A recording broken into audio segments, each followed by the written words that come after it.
ये किस्सा तब का है जब मैं 8 साल का था। हम लोग एक पुराने अपार्टमेंट में रहते थे जो 14 फ्लोर्स का था।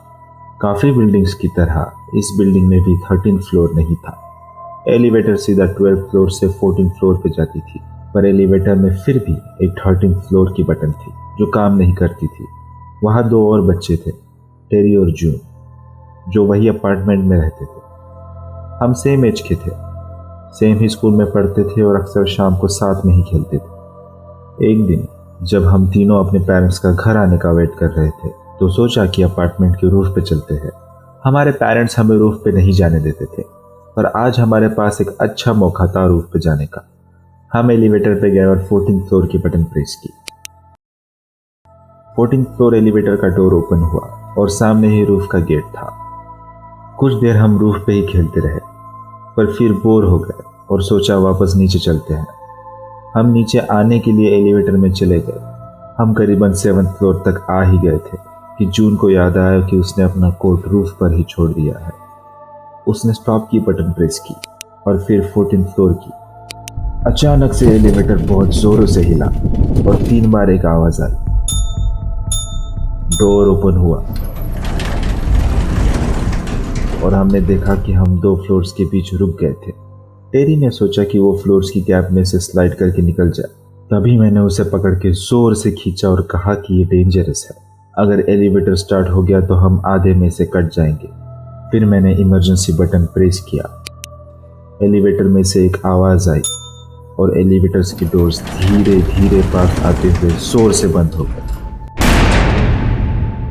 ये क्या हो रहा है? टेरी ने पूछा। मैंने कहा कि मुझे कुछ नहीं पता। हम वही डरते हुए खड़े थे कि तभी एलिवेटर्स की लाइट बंद हो गई और हम एकदम अंधेरे में डर से कांपते हुए खड़े थे।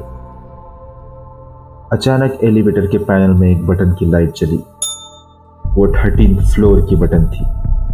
हम में से किसी ने भी वो बटन प्रेस नहीं की थी। वो बस अपने आप ही जल उठी।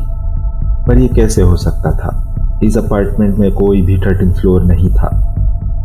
हम तीनों अंधेरे में खड़े डर के मारे कांप रहे थे कि हमें फील हुआ कि एलिवेटर धीरे धीरे ऊपर जा रहा था। जून ने जोर जोर से स्टॉप की बटन प्रेस की, पर कुछ नहीं हो रहा था। हमारे देखते देखते फ्लोर्स धीरे धीरे ऊपर जा रहा था।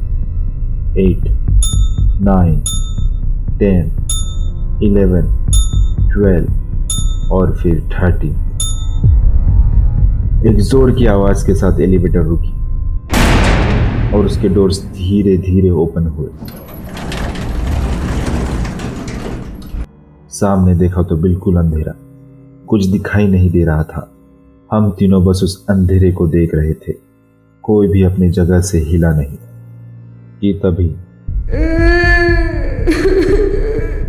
हमने किसी की रोने की आवाज सुनी। हम तीनों के रोंगटे खड़े हो गए।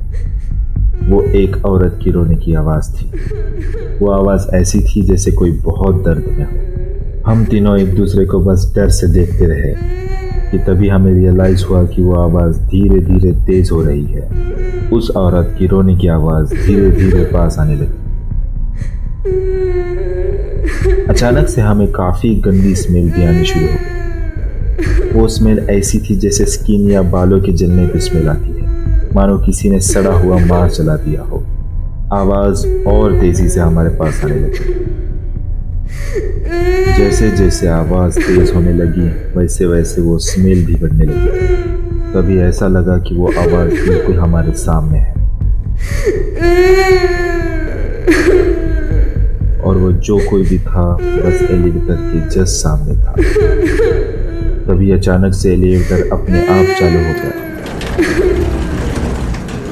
और उसकी लाइट्स चलने लगी। जैसे ही एलिवेटर्स के डोर्स क्लोज हुए, कोई चीज जैसे जोर से एलिवेटर्स के डोर से आके टकराई। एलिवेटर धीरे धीरे नीचे जाने लगा और रुकते ही डोर्स ओपन हुए और हम ग्राउंड फ्लोर पे आ गए। मेरे पापा सामने खड़े थे। मैंने उन्हें देखा और मेरे जान में जान आई। मैं आज भी उस इंसिडेंट के बारे में सोचता हूँ तो मेरे रोंगटे खड़े हो जाते हैं। अगर एलिवेटर नीचे बुलाने के लिए पापा ने बटन प्रेस नहीं की होती तो हमारे साथ क्या होता। अगर आपको हमारी कहानियां पसंद आई तो लाइक कीजिए, सब्सक्राइब कीजिए और हाँ, बेल आइकन दबाना मत भूलिएगा।